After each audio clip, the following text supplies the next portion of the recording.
Então, pessoal, hoje eu vou discutir com vocês a radiografia como método de imagem da cardiologia. Vamos deixar as perguntas para o final, a gente pode voltar nas imagens, o que precisar para tirar as dúvidas. Então, a gente sempre pega um raio-x, às vezes a primeira impressão que dá é que tem coisa demais para olhar ou que não tem nada para olhar. A gente sempre fica confuso, talvez antes de estudar isso especificamente, ou criar um método organizado para analisar cada parte, é mais ou menos igual a um eletro. Se você pegar um eletro sem ter uma técnica para avaliar, você não vai conseguir tirar nenhuma informação dele. Então, é um exame de imagem super comum, acho que é o mais comum, o mais disponível, o custo é baixíssimo, e ele expõe o paciente a uma dose de radiação bem baixa, que teoricamente é muito difícil de causar algum problema. E ele ajuda a gente bastante quando tem suspeita de doenças cardiovasculares e também para excluir diagnósticos diferenciais, principalmente alguma alteração óssea ou alteração pulmonar, que pode dar sintomas parecidos com algumas doenças cardiovasculares, ajuda a fazer uma triagem inicial. Então, o começo da radiografia foi lá em 1896, o tempo de exposição, o tempo que o paciente precisava ficar exposto à máquina para conseguir uma imagem, era 20 minutos para uma imagem desse tipo de qualidade aqui. Agora que a gente tem as radiografias digitais, em segundos a gente consegue a imagem com uma qualidade infinitamente melhor. É difícil de dizer alguma coisa a partir dessa imagem aqui, mas foi onde tudo começou. Para que a gente consiga fazer algum diagnóstico específico com o raio-x, tem que ser alguma doença que causa alteração estrutural. Se for apenas uma alteração hemodinâmica, a gente não vai conseguir definir isso pelo raio-x em si. Então, se for alguma coisa que leva a hipertrofia, ou dilatação de câmara, ou calcificação, a gente tem mais possibilidade de encontrar esses achados no raio-x e fazer uma hipótese diagnóstica e, com base nela, solicitar alguma outra avaliação complementar para conseguir confirmar ou excluir o diagnóstico que a gente pensou. Então, a primeira coisa que a gente tem que ver são as técnicas e projeções para adquirir a imagem.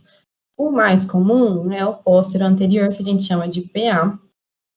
Essa é a imagem padrão, que todo mundo que fala em raio-x de tórax, é essa imagem que vem na nossa cabeça. Como que ela é adquirida? O paciente fica em posição ortostática, de frente para o detector de imagem, e ele faz a apneia durante uma inspiração profunda. Então, o pulmão tem que estar cheio de ar.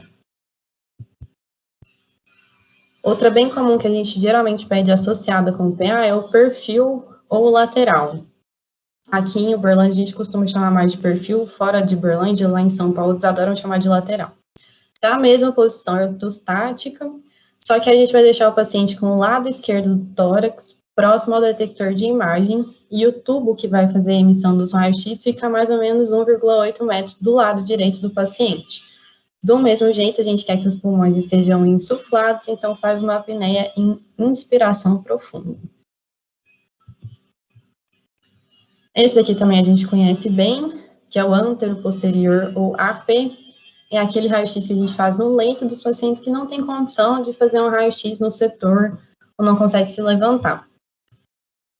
Quando a gente faz o raio-x desse jeito aqui, colocando a placa por trás do tórax do paciente, e o emissor de raio fica na frente, que é o oposto que a gente viu lá no PA, essa distância vai magnificar todas as estruturas que estão posteriores, no campo distante. O que significa que o coração e os grandes vasos vão aparecer maiores na imagem do que eles são na vida real.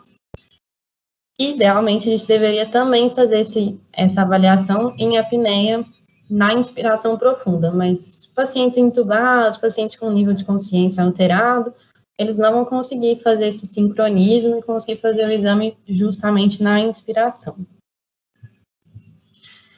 Esse daqui é o mais importante dentro do hospital quando a gente quer avaliar os pacientes críticos. Então, a gente vai usar bastante para ver se tem alteração no parênquima pulmonar, alguma alteração na área cardíaca, e também para avaliar o posicionamento dos dispositivos invasivos. Tipo catéter venoso central, sonda, às vezes a gente precisa pegar um raio-x mais de abdômen, marca-passo provisório, balão intraórtico.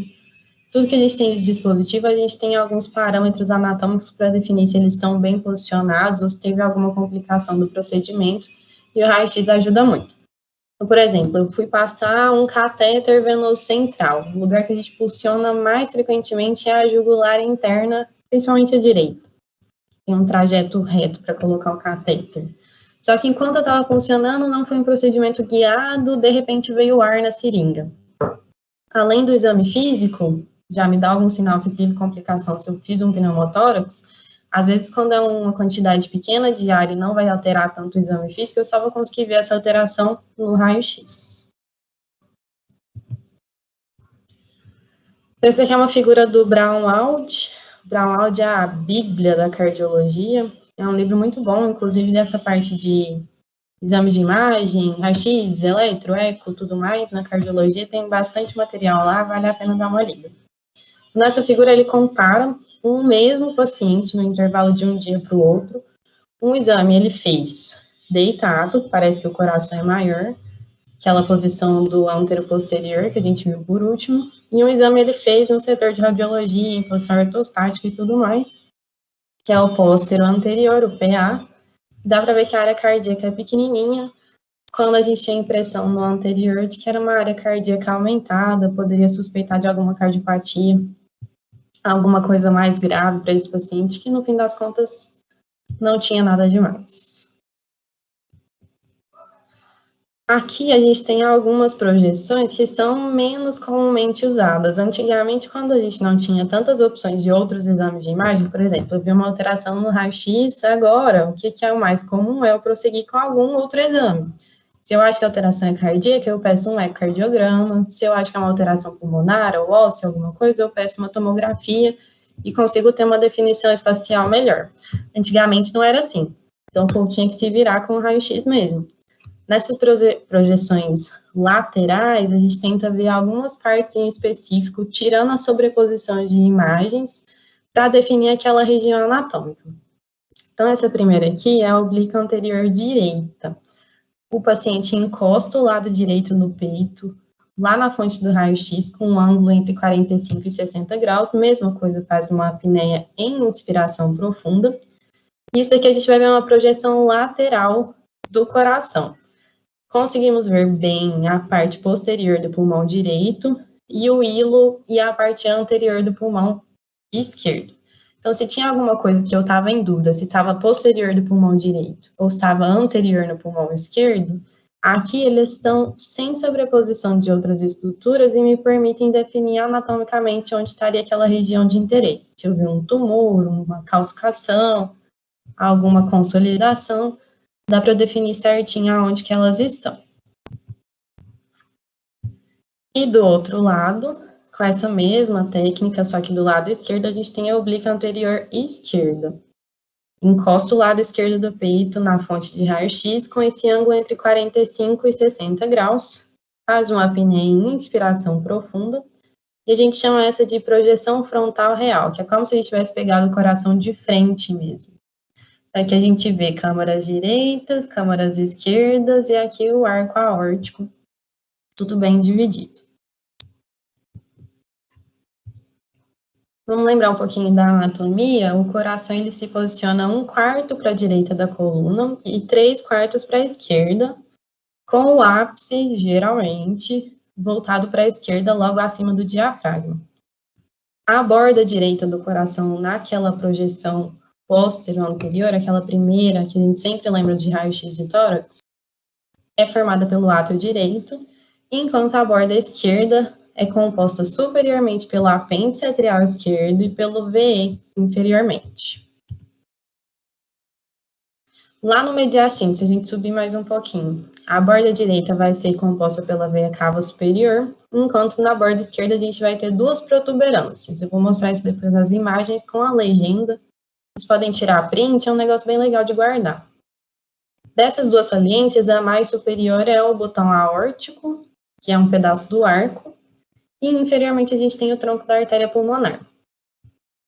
Nessa visualização também a gente consegue ver uma linha lateral à coluna, que é parte da aorta torácica descendente, Quanto mais perto do diafragma, mais inferior a gente vai, mais ela se superpõe à coluna e essa linha a gente perde. Naquela visualização de perfil ou lateral, a borda superior do coração vai ser basicamente a via de saída do ventrículo direito. E para baixo a gente vai ter o próprio ventrículo direito. Se ele não tiver aumentado, o normal é ele ter contato com o externo só no terço inferior. Quanto mais dilatadas as câmaras direitas, mais contato vai ter com a parte posterior do externo. Já a borda posterior do coração, nessa visualização de perfil, vai ser composta pelo átrio esquerdo na parte superior, pelo ventrículo esquerdo na parte inferior. Então, aqui, ó, do lado a gente tem um desenho para deixar tudo mais didático, e aqui o raio-x de verdade. Então, lembrando que a gente vai ter aqui no mediastino a veia cava superior, chega aqui no átrio direito, que vai compor a nossa borda direita do coração.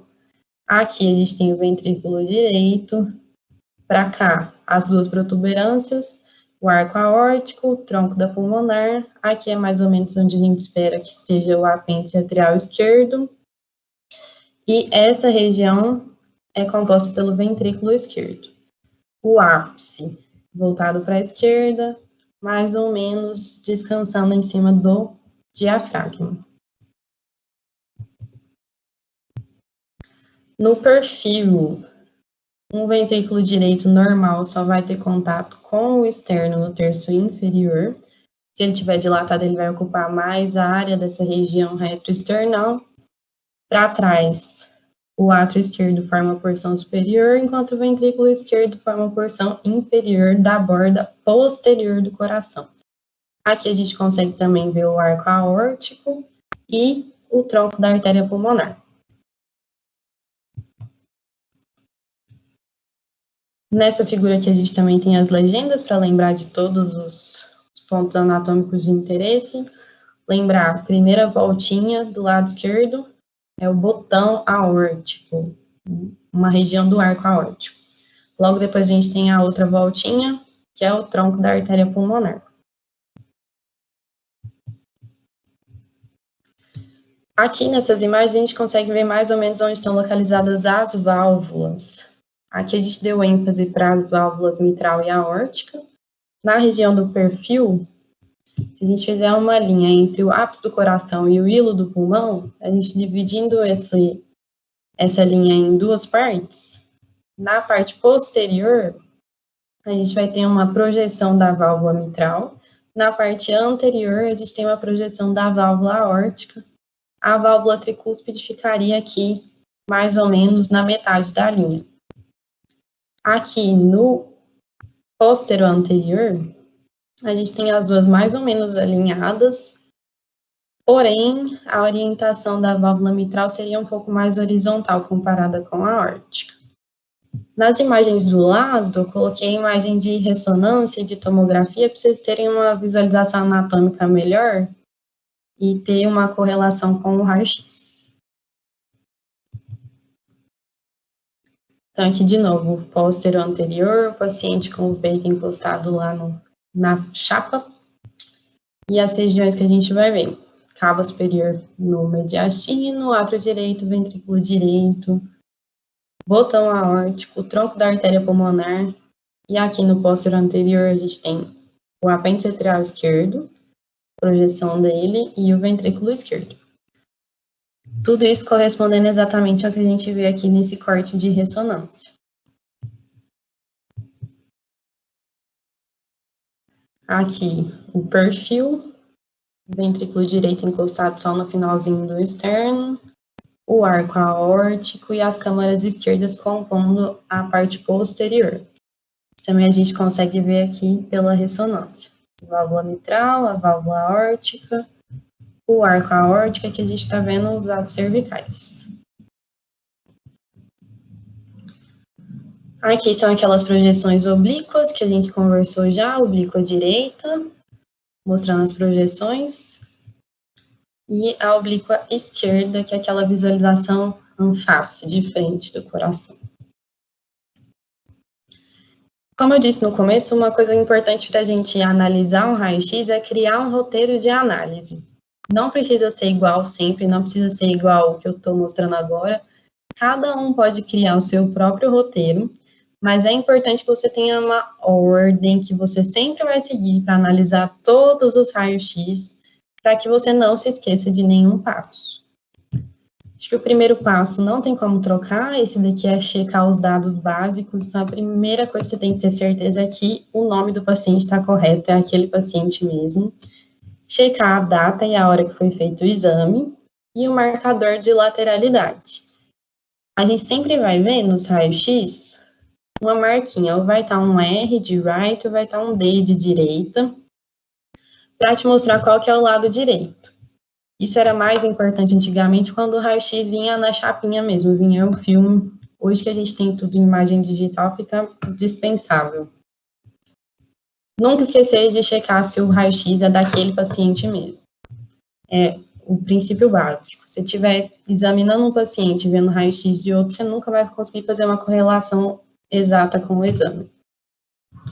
Depois nós vamos determinar a projeção.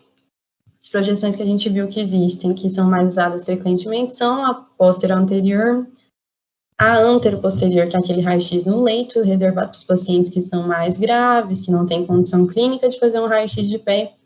O perfil, a oblíqua direita e a oblíqua esquerda. Depois, eu preciso avaliar a qualidade técnica desse exame. Não adianta nada eu fazer um exame que foi mal feito e que não vai me trazer nenhuma informação relevante e vai expor o meu paciente à radiação. Mesmo que seja uma pequena quantidade de radiação, isso expõe. Primeira coisa da qualidade técnica que a gente tem que avaliar é se a coluna está visível atrás do coração. Raio-x que a gente não consegue ver a coluna atrás, significa que o raio-x foi muito penetrado, então você não vai conseguir ter um campo pulmonar com uma visibilidade suficiente para poder te dar todas as informações que você precisa. Então, sempre olhar se dá para conseguir enxergar a coluna e os espaços discais por trás do coração, se tiver a exposição foi adequada. Tem que ver se o raio-x está centrado ou se ele está rodado. Isso a gente define pelas extremidades mediais das clavículas, elas têm que ter uma distância igual de um lado para o outro. Se tiver assimétrico, se não tiver equidistante, significa que o raio-x está rodado.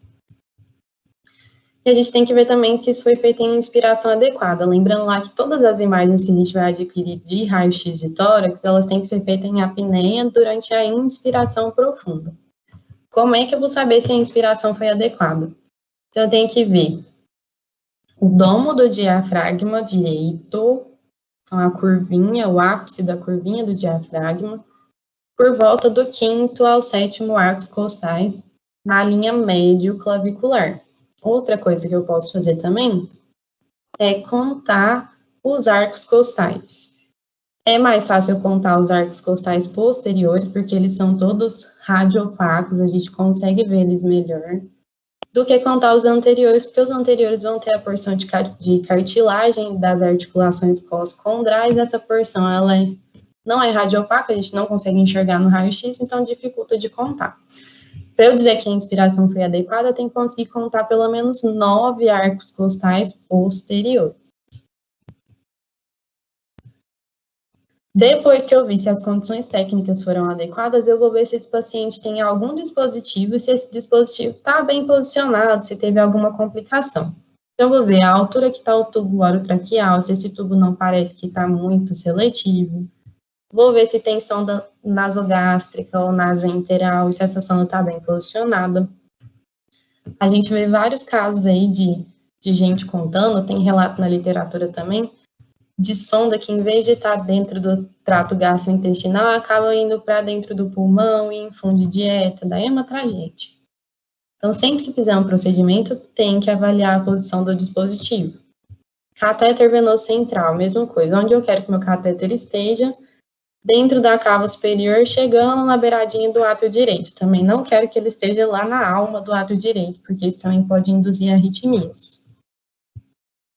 Marca-passo, principalmente marca-passo provisório.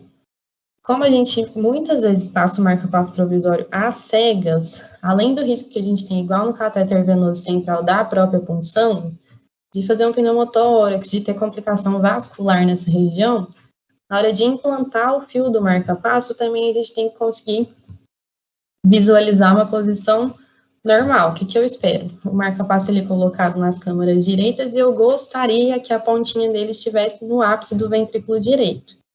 Então, eu vou ver o cabo passando lá da veia onde eu posicionei, passando por dentro do átrio direito, que é essa borda direita aqui do coração, e eu vou ver a ponta dele mais ou menos para baixo, perto do ápice do ventrículo direito. Se eu estiver vendo esse cabo de marca-passo fazendo um caminho estranho, ou parando lá perto da ponta onde a gente acha que está o ápice do ventrículo esquerdo, ou um caminho muito horizontal, eu tenho que pensar se isso não teve nenhuma complicação durante o posicionamento. E o balão intra-aórtico, não sei se vocês já viram, vocês já estudaram sobre, é um dispositivo que é igualzinho um balão mesmo, a gente chama de balão de contrapulsação, ele vai fazer o contrário do coração estiver fazendo. Na hora da sístole, ele vai desinsuflar, vai ajudar a melhorar a perfusão das coronárias e diminuir o trabalho cardíaco quando a gente tiver uma falência de bomba, um paciente isquêmico, paciente que sai da cirurgia cardíaca com o coração atordoado. Para avaliar a posição desse catéter também, do balão intra-aórtico, a gente vai ter comparações com a altura do arco aórtico e com a carina. Então, o raio-x também é bastante útil.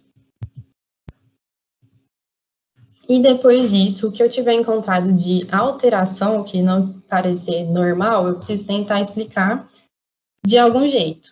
Pode ser um artefato, pode ser uma estrutura normal, ou pode ser uma patologia. De qualquer jeito, sempre que eu for descrever um raio-x ou colocar alguma coisa dentro do prontuário, o que eu posso fazer inicialmente é descrever com detalhes a aparência do que eu encontrei. Por exemplo, vou colocar que é uma região radiopaca, arredondada, na base do pulmão direito, de tantos por tantos centímetros, e descrever as características.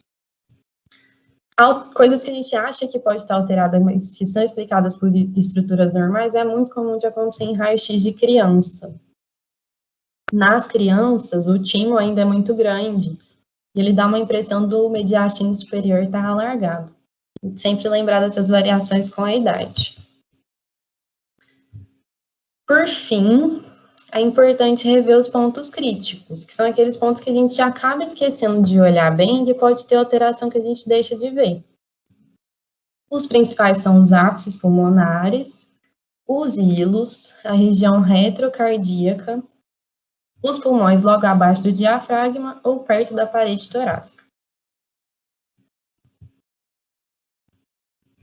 Por fim, a gente vai comparar com os exames prévios, se os achados são novos, se são evolução de achados prévios, ou se o que tinha de alterado antes continua igual. Agora é a hora que vocês vão mais gostar. Quando suspeitar de cardiopatias?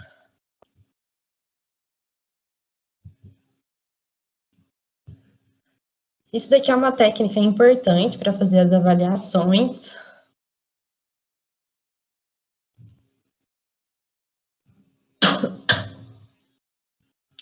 O índice cardiotorácico a gente usa muito frequentemente. Vou pegar uma água, crianças. Certinho.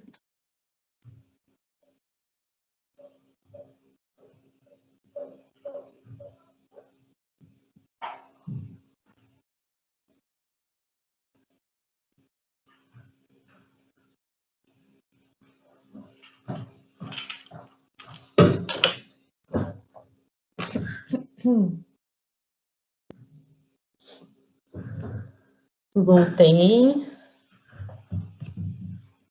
Então, o índice cardiotorácico a gente tem que lembrar de sempre avaliar nos raios-x, ele ajuda bastante. O que nós vamos fazer?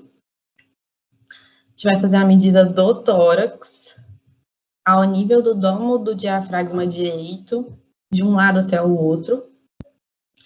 Dessa medida, a gente vai pegar uma linha no meio dela e da linha até as extremidades do coração do lado direito e do lado esquerdo. Somando a região do lado direito com a região do lado esquerdo, Se a gente dividir A mais B pela região total do tórax, isso é o índice cardiotorácico. Ele é normalmente abaixo de 0,5 em adultos e em crianças abaixo de 0,6. Acima disso, a gente considera que está aumentado, que denota aumento de câmaras cardíacas. Agora vamos por câmaras. A dilatação do ventrículo esquerdo, ela vai te mostrar no raio-x um ápice arredondado e o eixo desviado para a esquerda e para baixo.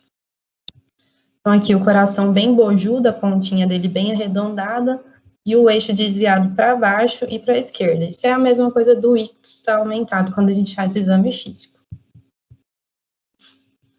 O átrio esquerdo, quando ele está aumentado, a gente vai ter um contorno convexo nessa região onde a gente esperava que tivesse o apêndice atrial esquerdo, além do sinal do duplo contorno, que é quando a gente vê a borda direita do átrio esquerdo deslocada para o lado. A gente vê dois contornos aqui perto de onde a gente esperaria que tivesse só a borda do átrio direito, porque o átrio esquerdo está muito aumentado. E por fim, a gente pode ter o sinal da bailarina, que é um alargamento do ângulo da carina, com desvio superior do brônquio-fonte esquerdo. Então, eu vou tirar a bailarina e vocês vão ver que o brônquio-fonte está bem desviado para cima. Acompanha desse lado de cá e esse aqui, que a gente espera normalmente é que o esquerdo seja um pouco mais para baixo. Ele fica empurrado para cima pela dilatação do átrio. Igualzinho umas perninhas de bailarina. O ventrículo direito, quando ele está dilatado, ele vai empurrar o ventrículo esquerdo lateralmente e isso vai elevar o ápice. Então, quando a gente tem o ventrículo esquerdo dilatado, ele empurra para baixo, o ventrículo direito faz o contrário. Lembrando que no perfil, o ventrículo direito dilatado vai preencher aquele espaço retroesternal, enquanto o normal encosta só no terço inferior. O átrio direito vai causar uma convexidade aumentada e um alongamento da borda cardíaca direita. E pode também, no perfil, a gente ver a via de saída dilatada, em vez de estar retinha, ela fica mais convexa. Aqui são sinais pulmonares de aumento da pressão do átrio esquerdo. A pressão normal dentro do átrio esquerdo é entre 8 e 12 milímetros de mercúrio. Conforme ela vai aumentando, por alguma condição hemodinâmica, valvulopatia,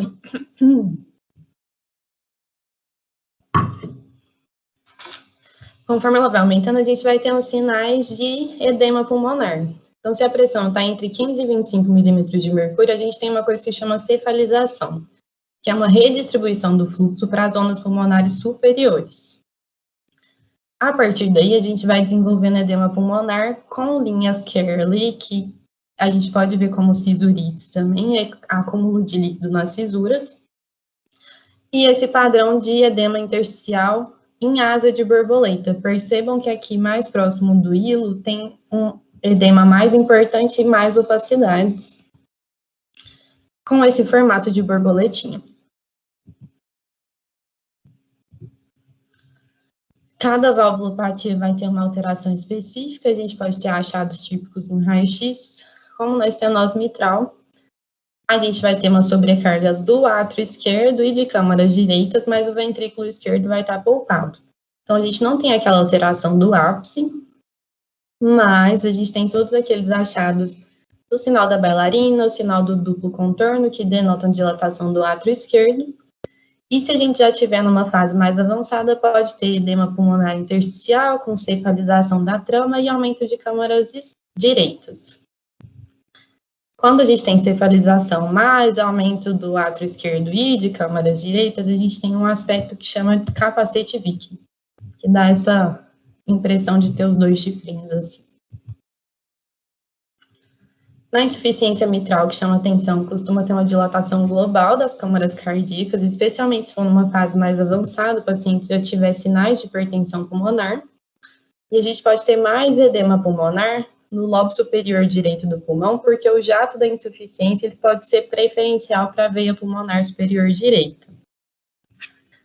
Raramente a gente pode ter áreas de fibrose ou de metaplasia óssea nos pulmões, e podem acontecer também microhemorragias, por sobrecarga da vasculatura pulmonar. Na valvulopatia aórtica, o que a gente pode encontrar? Aumento de câmaras esquerdas, dilatação crônica da aorta ascendente. A gente já viu onde consegue enxergar a aorta ascendente no perfil. Os pacientes também não podem ter história de hipertensão, de aneurisma ou dissecção, porque isso já vai causar alteração da sombra da aorta ascendente no raio-x, mesmo se ele não tiver nenhuma valvulopatia aórtica. Em alguns casos, se a calcificação for muito intensa, a gente consegue ver calcificação da válvula aórtica no raio-x mesmo ou na tomografia. Aqui, se vocês prestarem atenção, tem um branquinho no raio-x em perfil, naquela região onde a gente viu que era a válvula aórtica. Isso é calcificação. As valvulopatias direitas vão causar aumento de câmaras direitas, predominantemente, e o tronco da artéria pulmonar vai ficar proeminente, que é aquela segunda bolinha que a gente esperava ver aqui na silhueta cardíaca.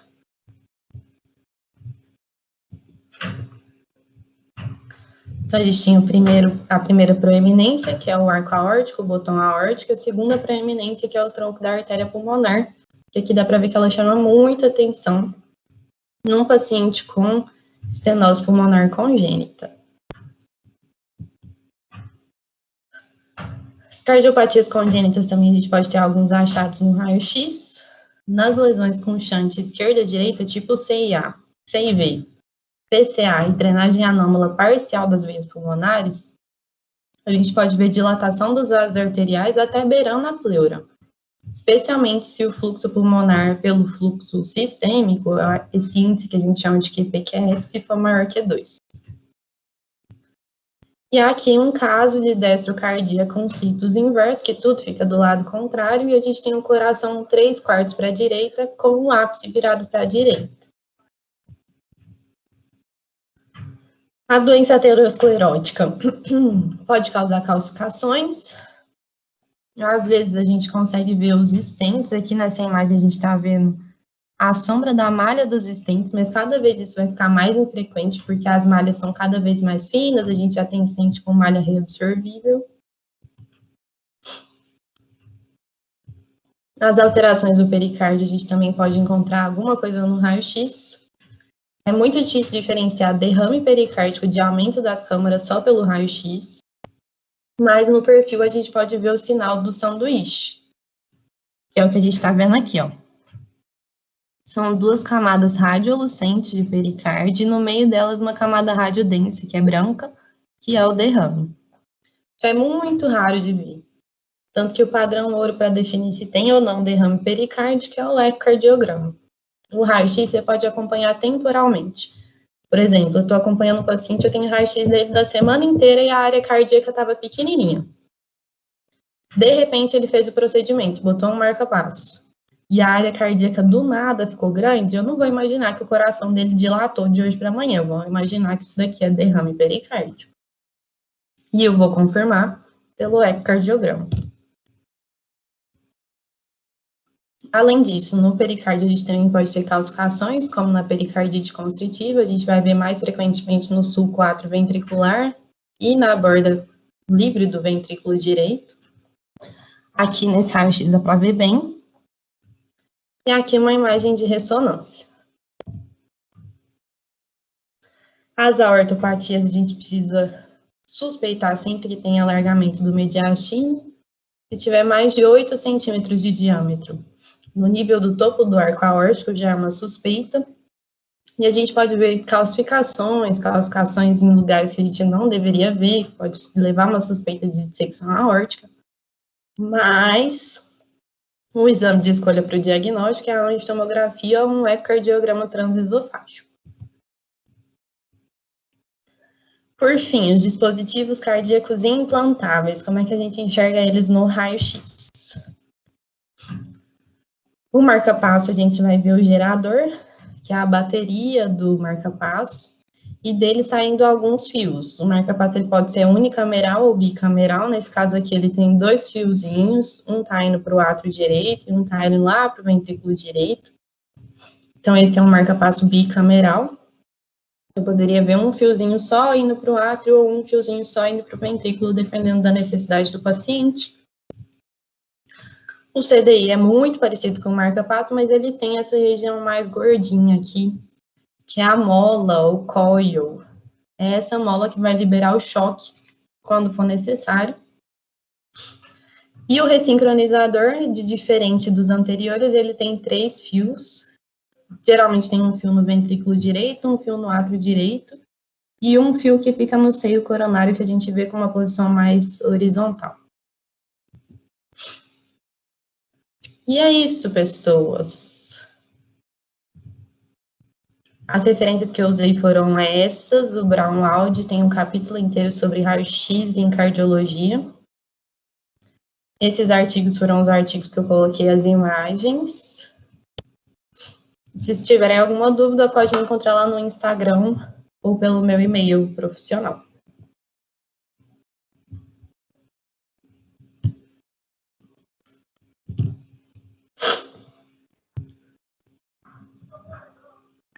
Temis, eu queria agradecer, antes dos meninos, se eles tiverem alguma dúvida, a disponibilidade e lembrar para os meninos que essa é a primeira aula, mas a gente vai ter mais uma sobre eco, né, Temissa? Daqui a 2 semanas. Uhum. Então, queria muito, muito agradecer mesmo por ter dado essa aula. Acredito que vai ser muito proveitoso mesmo. E eu queria começar com uma dúvida. Que é, como que a gente vê exatamente esse apêndice atrial? Ou a gente não vê, ele é um espaço?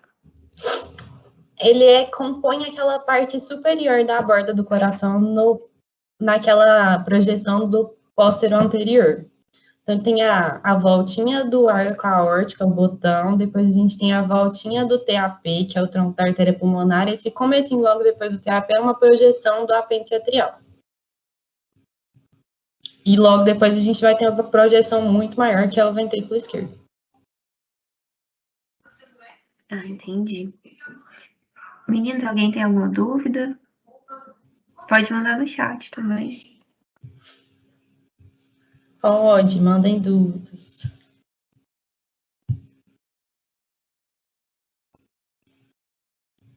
Vocês podem me mandar por e-mail, pode me mandar lá no Instagram também, tá tudo certo, a gente vai respondendo devagar. Ou senão anota as dúvidas e a gente tira na próxima aula.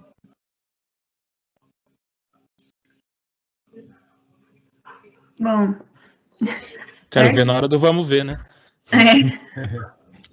Eu acho que vale a pena vocês fazerem uma listinha, seguir um roteiro mesmo. Fazer sempre igual, é igual para analisar a letra, a mesma coisa que eu falei. Especialmente agora que vocês têm menos experiência, seguir uma ordem lógica vai fazer diferença entre fazer os diagnósticos ou não.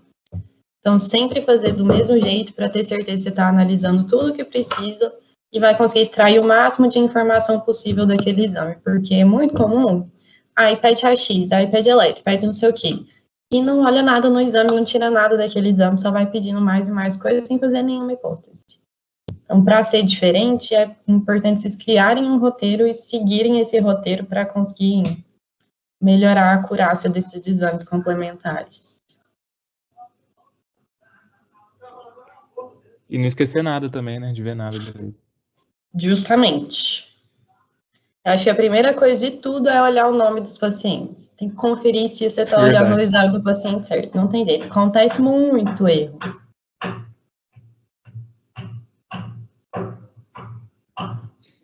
Bom, se os meninos não falaram, depois, quando eles forem dar uma olhadinha de novo e surgir alguma dúvida, aí a gente passa na próxima aula.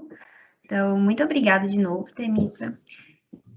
Obrigada a você. Até daqui 2 Foi muito semanas, bom. Acho, né? 2 semanas, né? Primeira semana de junho, eu acho. Sem ser na próxima, na outra. Beleza. Esse mesmo horário. Isso, pode ser. Combinado, então. Tá bom. Muito Bons obrigada. estudos, pessoas. Obrigada. Tchau, Obrigado, gente. até a próxima. Até.